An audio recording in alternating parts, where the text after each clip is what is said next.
Alright, today we're going to talk a little bit about chemotherapy and the negative effects it has. When rock singer Warren Zevon was diagnosed with lung cancer, he was given 3 months to live. Now, he could have taken chemotherapy, but he refused that and kept right on smoking until the end. Now, he lived a year without any treatment of chemotherapy. Given those odds, I suppose that somebody could make the argument that cigarettes are 4 times as likely to cure cancer as chemotherapy would be, because he quadrupled those odds. He quadrupled their estimate of his expected death date. So in the majority of cases, chemotherapy does not work. So there you are. I guess maybe you know somebody or you have a friend that finally said enough is enough. I'm not going to take chemotherapy. Whatever happens, happens. And there you are without a net. But guess what? There never was a net. Chemotherapy is a business. It's not a cure. In the 1980s, over $50 billion per year was being spent to find a cure for cancer. And it was being spent towards chemotherapy treatments.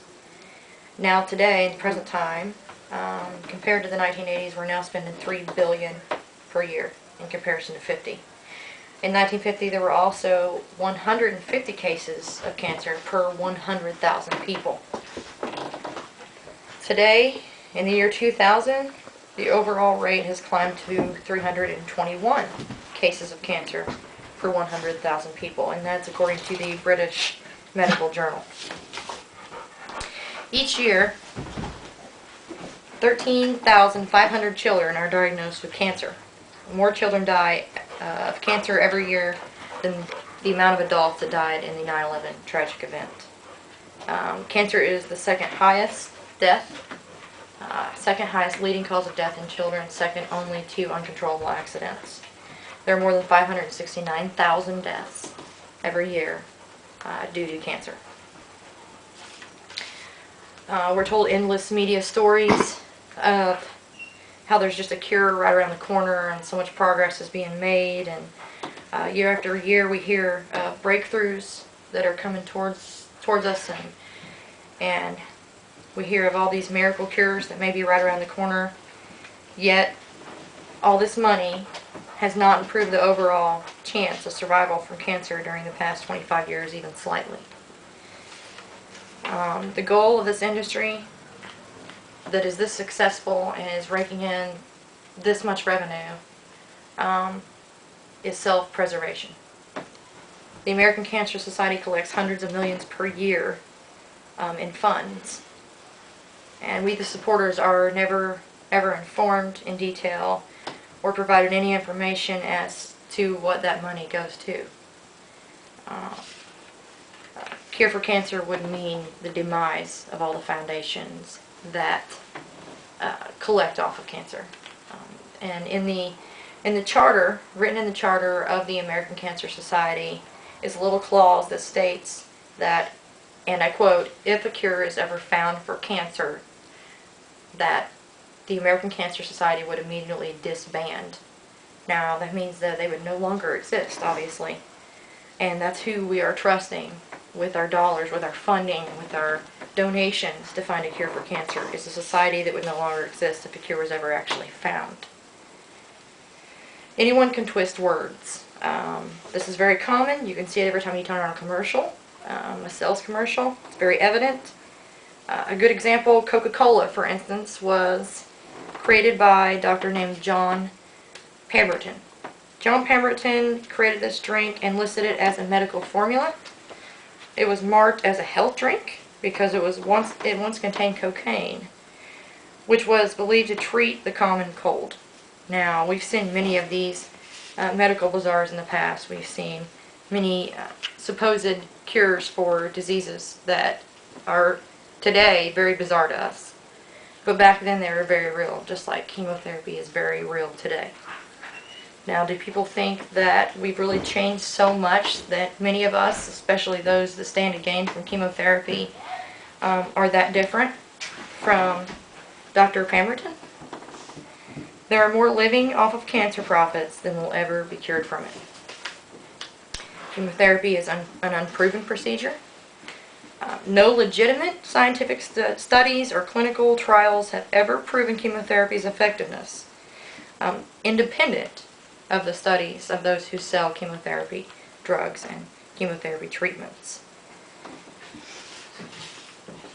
Cancer cells are stimulated to try to survive, which means the presence of any toxin means they're going to fight back.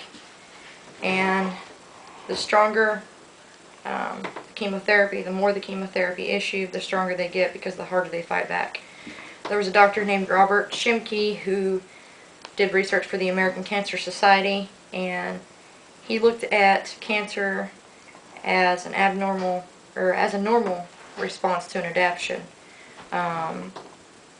The adaptation being a poison. So chemotherapy provokes this adaptation. We hear of people going through remission, then usually dying soon after. This is usually due to the fact that once they're administered chemotherapy, they go in remission, but that chemotherapy provokes those toxicities in your body. It provokes the poisons and it provokes the cells. And when a cell's trying to survive, they fight back twice as hard. So it comes back with a vengeance. It does more harm than good, and it most likely will kill the patient before it kills the cancer itself. And now a lot of times these doctors, they get wrapped up in trying to kill the tumor, and they don't think about the fact that they're killing the patient as well. So this should ultimately be a huge concern when you're faced with the fact of whether or not to take chemotherapy. Is it going to prolong me in my natural state, or is it going to prolong me in my suffering state?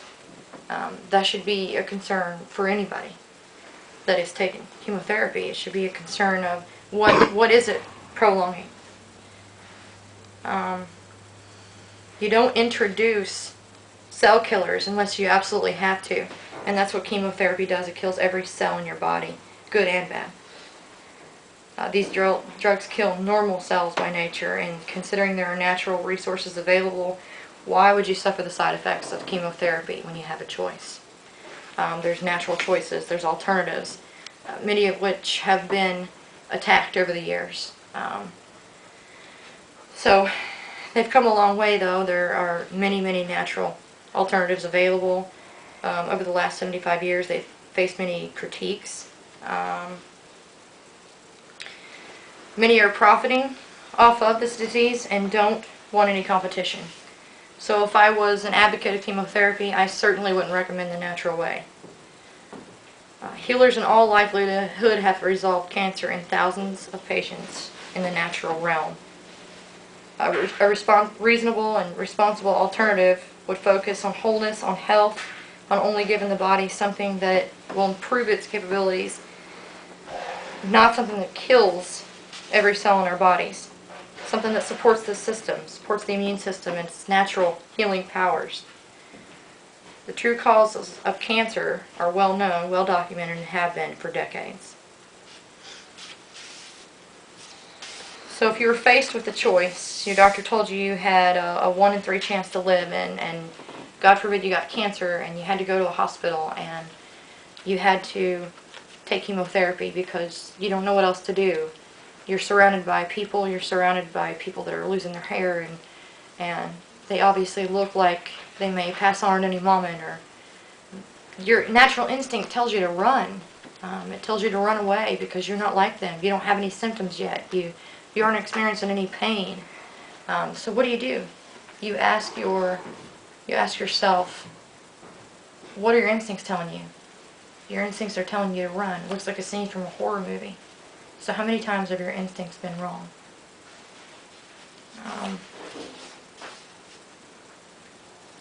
There are many alternatives we can consider rather than putting ourselves through a suffering, prolonged death.